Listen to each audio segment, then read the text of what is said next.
Nationalism is the concept that cuts across the entire community. It's a call for the forging of unity, a call to our heritage. It's a call to struggle, to liberate our people here in the Southwest. A man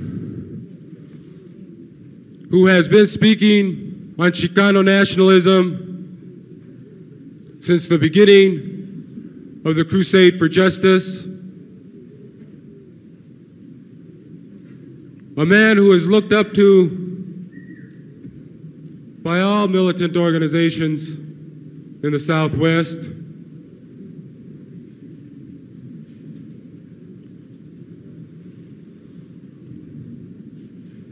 A man who is especially appealing to the youth. Un hombre como los de aquellos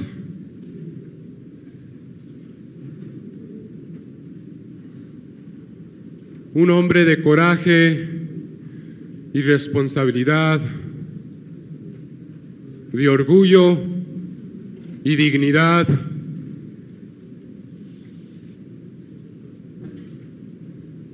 Máximo representante de la Cruzada por la Justicia de Denver, Colorado.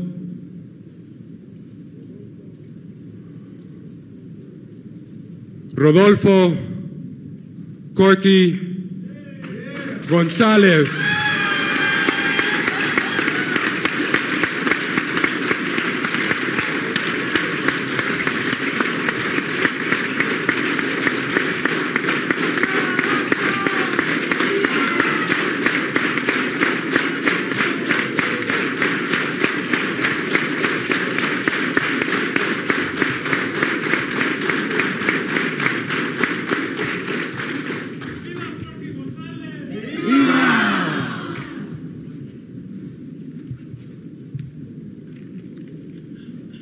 El plan espiritual de Aztlan desarrolla el tema que el chicano, la raza de bronce, debe usar su nacionalismo como la llave común para la organización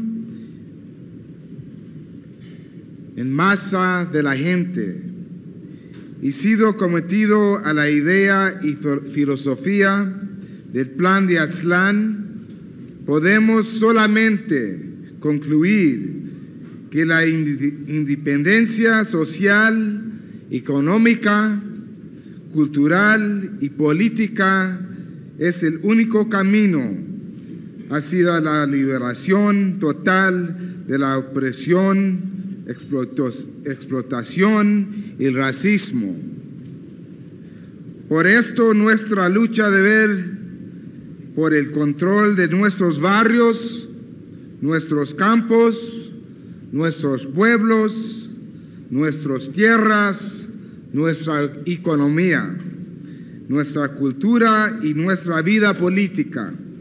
El plan compromete todos los niveles de sociedad chicana, el barrio, el campo, el ranchero, el escritor, el maestro, el obrero, el profesional, los compromete a la causa.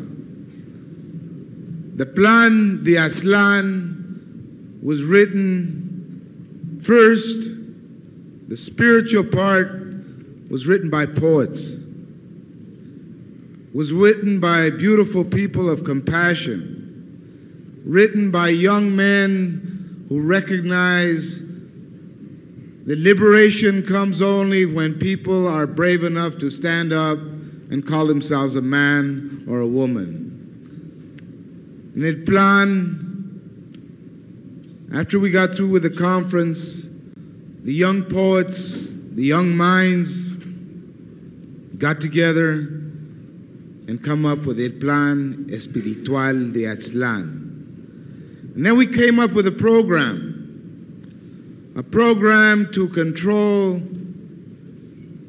ourselves, a program to liberate ourselves, a program to make Chicanismo, Carnalismo a real living thing, a program of love, and at the same time a program of real existence. So we have to look at the total life. We have to look at ourselves, and we have to look in the mirror, and we have to wonder who we are, and we have to tell ourselves the truth. And how many of us can? How many of us have all those hang-ups that the gringo has placed on our back? We can shout Viva la Raza and wear boycott buttons and still help the man out. We can shout liberation and still be oppressed and still be a slave to the man. So the only way that we're able to really come together and really cut all of the fat off and really bring our minds together is by looking at ourselves and saying, who are we? What do we want? We want 350 horsepower Thunderbird? Want to look like somebody stepped out of Esquire? Want to look like somebody stepped out of Vogue? We want to kill ourselves to have yellow hair? We want to walk in the shade so we don't get as dark. You know, we have to start analyzing what this gringo society has done to us. And we're finding out faster than they are in our fatherland, Mexico. Because the green fingers of money and exploitation are now strangling Mexico at this moment. And the tomatoes that they say are coming from Mexico are coming from gringo agribusiness to defeat the farm worker, the campesino, in his efforts to organize. And you see any of the latest cines de Mexico that most of their actors are blonde? They're leading people, and they don't know they're being jibed. They don't know that psychologically they're starting to destroy them. And psychologically they're starting to put racism into Mexico to where el indio is a second-class citizen and the mestizo is a second-class citizen y el blanco rubio is a powerful, strapping, successful symbol. And that's what they've been bullshitting us about all these years in our school books. And they've been telling us that all the success symbols are white and all the success symbols are gringos. And they've been denying us our culture, our history, and our contributions. And we've been allowing it. And we've been going over there and trying to act like somebody we're not. And we've been trying to, some of the cats are even trying to sing like James Brown, you know, because they're not identifying with their own culture. It's all right, soul music is beautiful. And we should be able to integrate that and enjoy it. But Chicano soul music is beautiful too.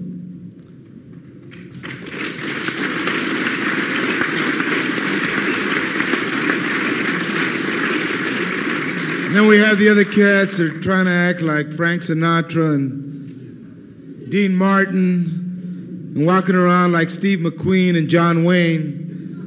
You know, trying to identify with somebody they're not, allowing this society to castrate us and to make us less a man. Because anytime you don't know who you are, anytime you don't know where you come from, anytime that you deny your mother and your father, And the cat that don't have no father, you know what he is. And any time that you deny your own identity, you don't know who you are. You have no value, you have no worth. And that's why it's very important. It's very important that we speak in the colleges. Isn't it rather odd that most of the cats you've been calling to rap at all the college symposiums are not college people? You're starting to get some college heavies, and you're having them up here. Cesar Chavez is not a college graduate, nor a college movement person. Reyes Tijerina didn't come off a college campus, and I didn't either. You see, the reason I want to talk to young people in the colleges is very important. We don't come here to try to glorify ourselves. If we influence and if we create something, that's a satisfaction that anybody that can write poetry, paint a picture, play a song, make music, and make love, anybody that can create, that's a satisfaction. And we want to create out of the young people an understanding of who you are and where you owe your leadership to, your ideas, your bodies, your brains, and your professions, and that you have to take them back home. And the college student has been isolating himself from the barrio. In California, I see one of the most advanced student movements of college Chicanos in all of the United States and the Southwest. I see the most advanced movement, and I see the most depressing movement within the community. And there must be some reason that there is not a communication, there is not an involvement. The college student cannot carry the banner of la causa, of the problems of the barrio, as his banner and never associate with the barrio. And we can...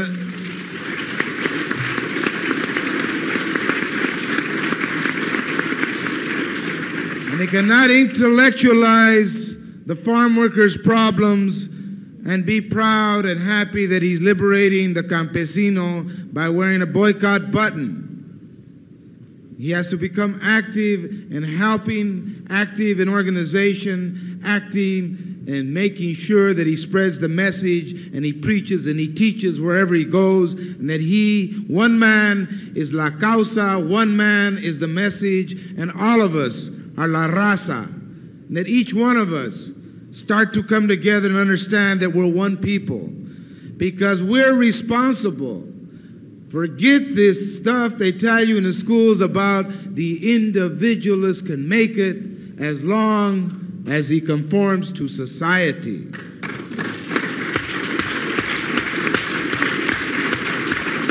That's why we get so many vendidos walking out of these colleges with degrees and diplomas, because they say, I made it and baby, I'm escaping. And they use that thing as a boat and row themselves right out of Raza town and Razaville. And they don't look back until there's a Chicano studies program. Then they come back and say, I'm the man, it's paying twice as much as I'm making now. You see, we cannot fall into the bag. This administration knows, and this establishment knows. They know that as the Mexicano gets mad and starts to move, and if he ever nationalizes and organizes, he's going to be one of the toughest people he ever tied into, one of the toughest groups. Because the Mexicano is a guerrillero by nature. And when he finds this out, and he knows it, and this is why the mass media doesn't say nothing about us. The mass media doesn't tell you that the Brown Berets were bombed. The mass media doesn't tell us that the arena was bombed. They don't tell you the crusade was almost burned. They don't tell you that 2 farm workers, nonviolent organizers, are butchered by the Texas Rangers. They don't tell you that 2 revolutionary brothers, and let's change our opinions and our points of view, that those acts of the people of the barrios who have to face the changos day and night are acts of revolution and not criminal acts. And when there was one wiped out in Mission, that was a revolutionary act, and give it some grace and give it some pride. And that those young boys will go down as political revolutionary heroes, not as criminals to rot in a prison. And you understand that we have been jived into looking at ourselves and being ashamed. How long was it before that Mexicanos were scared to walk in a picket line? Or they walked by a picket line, looked the other way? Bad show. How many years ago was it that we were afraid to sit in, to stand in? But one Mexicano on an individual basis would not take a push from any policeman, any pig, any chango in this town. And that's why we ended up brutalized. But also, the rest of the Mexicanos didn't come out and tell that policeman why.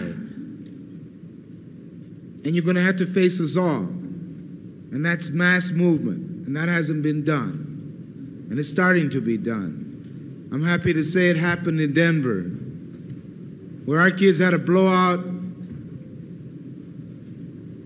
And they put us in jail and maced us and gassed us and a lot of those other little things that happen in demonstrations when you meet these people that are supposedly taking care of law and order, macing peaceful demonstrators and picketers picketing for unions and nonviolent organizers and young students demonstrating for a better education. And they mass up all of their white cars, and they mass up all of their blue suits, and they bring out their gas, and they bring out their helicopters, and they're taking care of law and order. And crime in Denver went up 23% on the 7-day walkout over there because they didn't have to put up with any changos. They were all down there trying to break the heads of Chicano kids. But the Chicano kids, when they got through with them, had wiped out 25 police cars and put 17 cops in a hospital.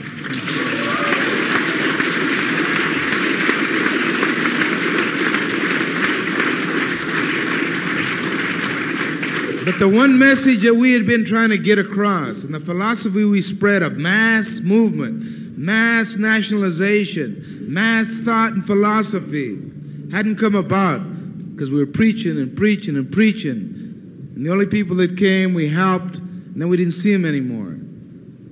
Well, 50 young Chicanos from north side, west side, east side forgot all about the gangs, forgot all about the barrio differences, and came together and wiped those policemen out. They chased 50 of them into the projects, which is 90% Chicano, and 900 Chicanos ran out of those doors and chased a policeman away. And that was finally mass philosophy. You know, that was finally mass movement. And out of those, you know, we listen to the radicals, and we listen to the third world people. And they say, third world means humanity. Third world means love. And we can agree with it.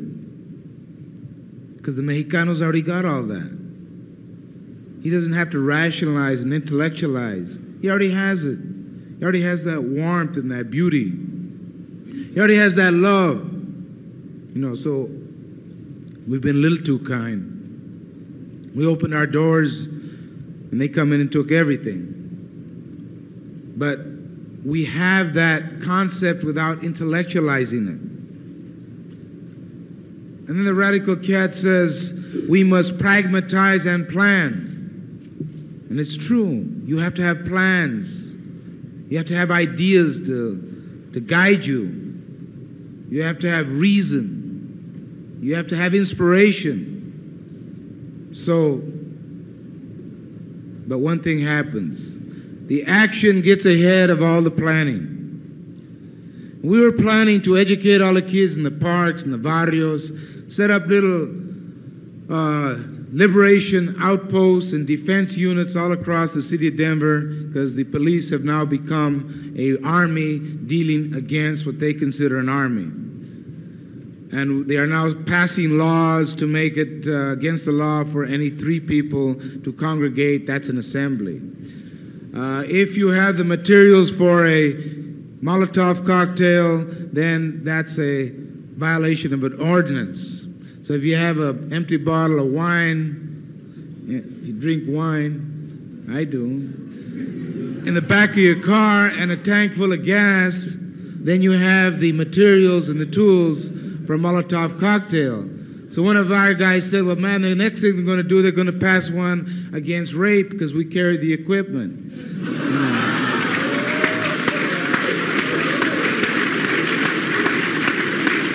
But in all of confrontation with the establishment always sets barriers. Now, the fact that you can set up a citizen's arrest, and that Reyes Tierina was successful, will mean that very quickly there will be legislation against it. Let me tell you that. The fact that we can assemble, they filed legislation against it immediately. They've already put legislation into effect to put policemen on the campuses. You've heard Nixon's statements and his Attorney General Mitchell's statements.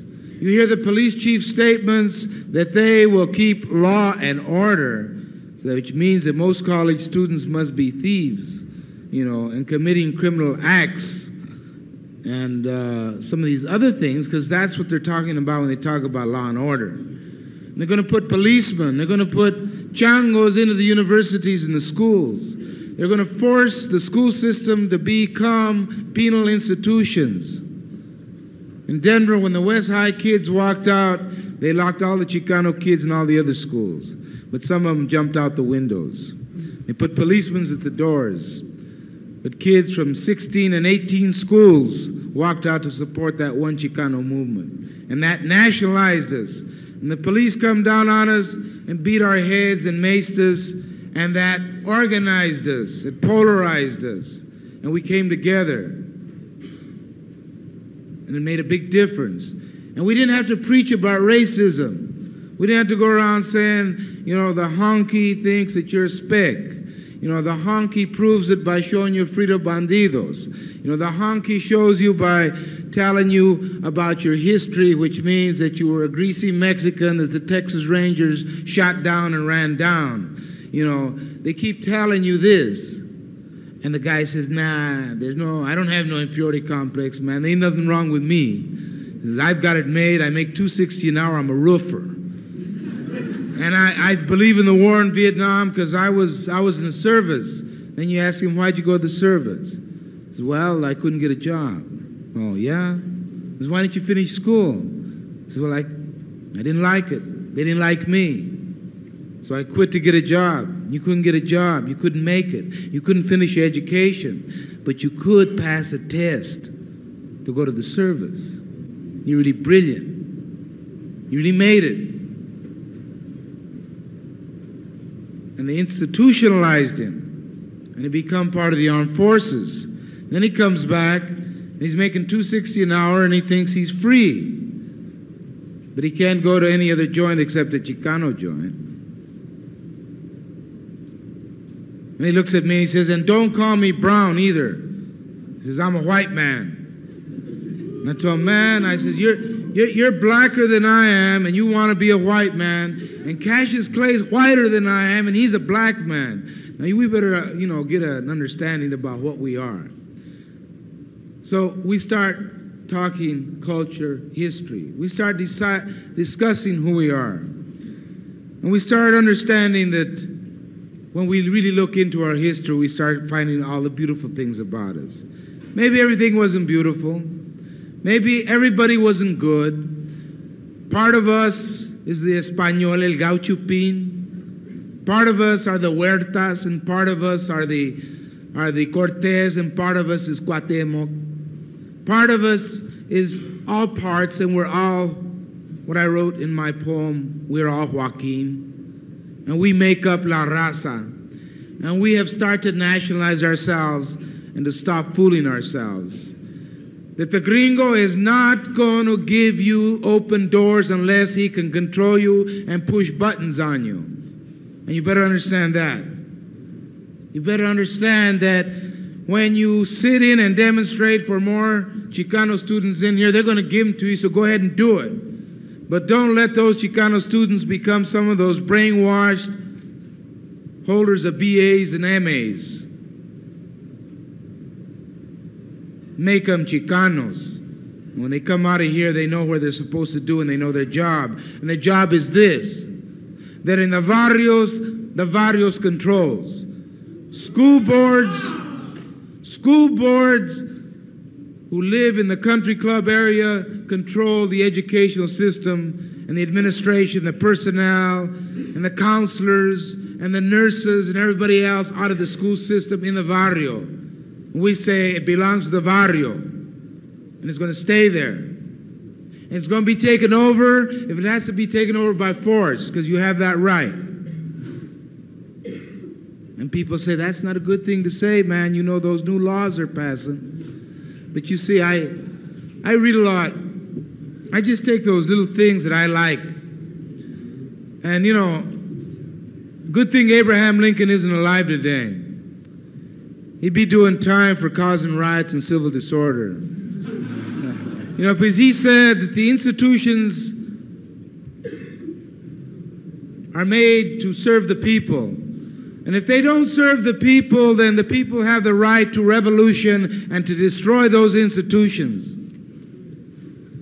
So in the barrios, where the agencies, whether they're OEO, whether they're labor department, whether it is a recreation center, a school, whether it's a church, it belongs to the people. And let the people take it over. And let the Barrio Vatos be the defense corps that enforces it through nationalism and love and carnalismo. That's what it's all about. We must control ourselves. And we have to give the Barrio Vato, the little guy that's 10, 11 years old, that's being harassed by the police every day, we have to give him dignity. We have to give him pride. There will no longer be any acts of juvenile delinquency.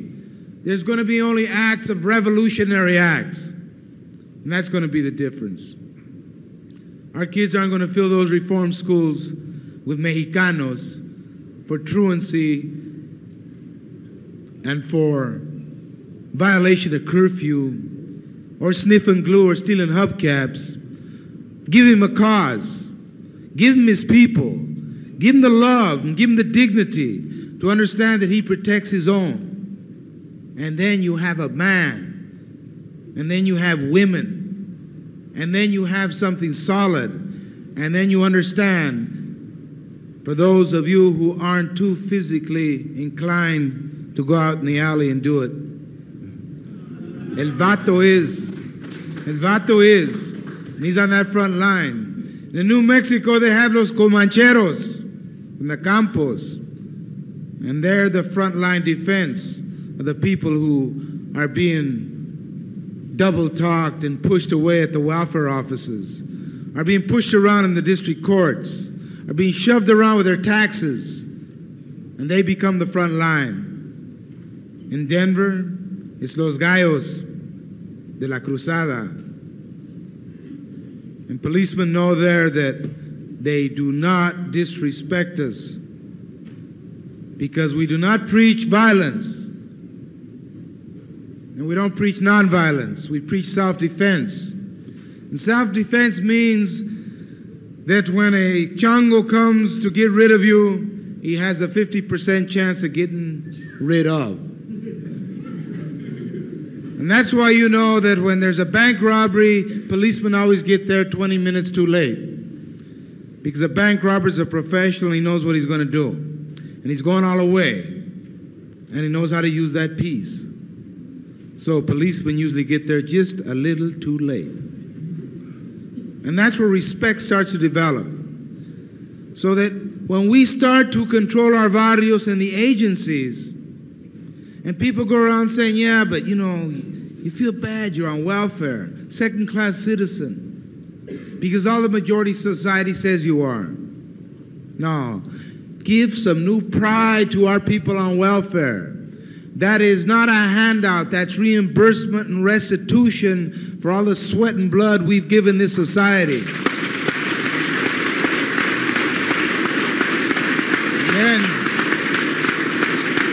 And then you preach this. Only $8 billion is given to social services and welfare out of the total national budget. And agribusiness, the farmers get $38 billion, and they don't call that welfare, for not growing food to feed poor people.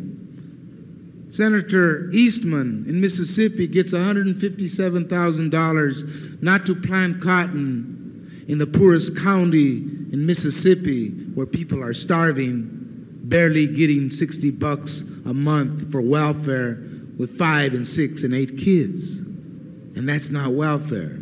And Standard Oil gets all their tax depletions. You see, but that's not welfare. They buy tankers under other national flags not to pay taxes. And then if one South American country gets their machismo up and their nationalism up and start to shove the mothers out, what happens? They can call the U.S. Marines to go in there and enforce a private company on a free national sovereign country. And they're the guys that pay to get a man like Che Guevara killed and brag about it in True magazine. They're the people that want us to breed more little Mexicanos so they can give us 42 cents a month out of welfare to educate them so that they can become Green Berets and paratroopers, and they can become special forces, real vatos, real machos, who always have to, you know, when they get out there, then they remind you you're half Indian. Trujillo hit the point. It takes a lot of guts to get out there. But they want us to go sooner or later to South America to kill our mestizo brothers. That's right. Before my son goes, before I pay 1 cent in taxes, we're going to get the guys who make the orders. We're not going to go down there to face and kill our brothers. One of the other areas that we're talking about, when we talk about control, those people who exploit the barrio, get rid of them out of the barrio.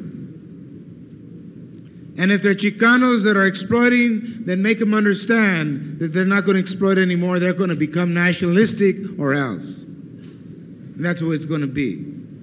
In our town, we have a vendido who has a radio station. Really a sellout. This guy is from Mexico originally. And he found out politically that it's easier to say he's Spanish American over there now. And this is the battle some of us have. A lot of people think they're Hispano without being part Indio.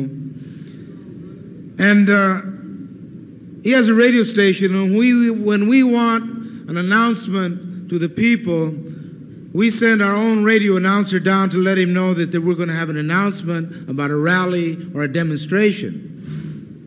Because we send a few guys down to see him. And he's very friendly with them. And now we have our own radio announcer for our own announcements, because that's the only Chicano station there is. Now when we come down to the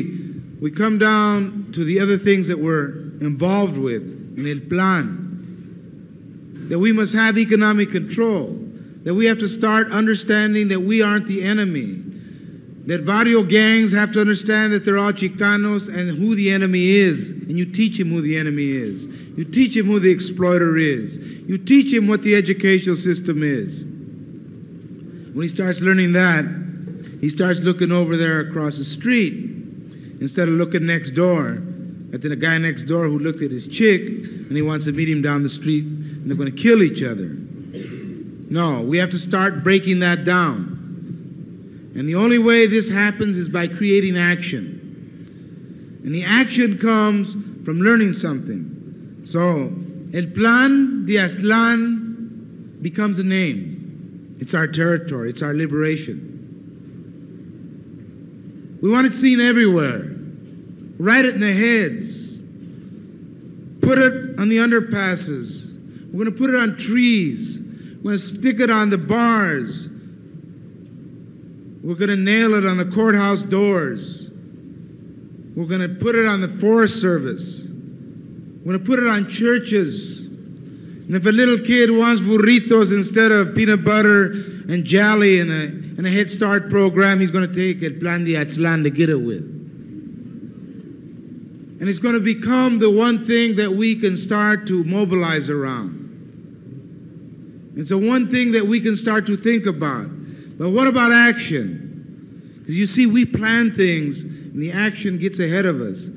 Kids that demonstrate in a demonstration end up learning more in 3 days and 7 days than they can in all of the planning and teaching we try to do. And pretty soon they're the leaders, and they're wrapping the philosophy, and they're directing the movement, and pretty soon they're changing the whole school system. And they do it. So the first point of El Plan of Acción is to get Aztlan on the lips of every Mexicano. If there's one Mexicano or a million, Aztlan is there. Get it on their lips, their ears. Hear it on the radio. Those of you who speak, say it again. Spread it. It's ours. It's us. And then, who knows if September the 16th, the birthday of Mexican liberation, that one of the biggest and greatest and most directed and organized walkout in the history of this country, from Head Start to Head Start teachers, to college students, to obreros, to professionals and workers, will be the biggest mass boycott in the history of this nation. To change the educational system to relate to us and for us to control our own schools and to direct our own life. And it can be done if we decide today that we're going to do it. And we start to plan and think. And I know and have already gotten confirmation from black brothers who say, right on, we're with you. And I've had words from the Anglo-radicals that are willing to back it up on a support basis, because they now realize that we have taught that we use nationalism to create our own leadership, to create our own ideas and our own decisions. So I want to read something to you. And this was written in the 1910 Mexican Revolution by Juan Saravia. And he said that the publication of a revolutionary paper is equal to the taking of a city. The proclamation of a political plan is the same as the bloodiest combat. They form equal parts of a rebellion and are inherent in it. I have never seen, nor will I ever see, a revolution without the propagation of ideas as a preliminary and the shedding of blood as inevitable, as the inevitable means of deciding the outcome. And we know this, that when we walk out, when we demonstrate, there comes the law and order changos to say, you are violating the law, you don't have the right to demonstrate, you don't have the constitutional right of assembly, and they're going to start using their mace and their blackjacks and their clubs, and they're going to do something else. They're going to organize us. And they're going to show us racism in one day. They're going to show it to everybody. And And we won't have to preach to the guy that police brutality exists. And he goes around saying, nah, it doesn't exist. Then one day they split him across the head. He says, you know what? There's police brutality in this town. And I'm against it. And I'm for anything you guys are for. Okay, it'll happen. It has to happen. And if it doesn't happen, psychologically, because they know it's already going out all over the country, the school is breaking their back, the system, to try to meet the demands before we even get to next fall. And that's what we want. But we also want the liberation of our society, our control of our own lives, and the young people have to go out and do it. And if we preach nationalism, let's be sure that we do. You know, let's not talk Chicano by night, rather by day, and sleep white by night.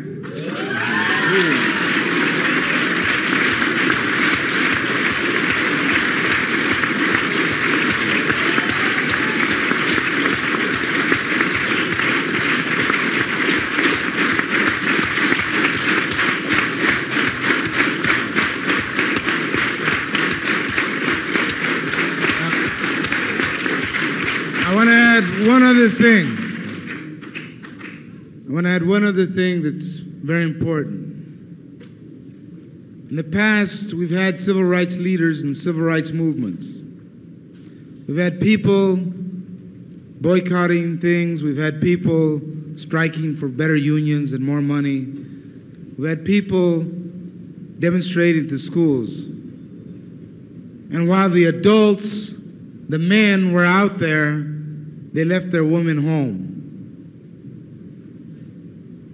rapping on the telephone about petty gossip. And while he was learning about the system and learning about how to fight it, the old lady would get rid of the whole Raza. And that's the important thing, that we're one people and we're going to move that way at all times. Thank you.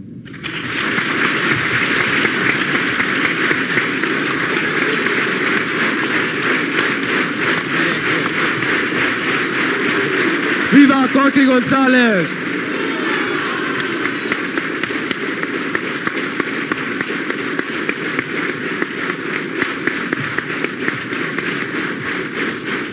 Viva Corky Gonzales!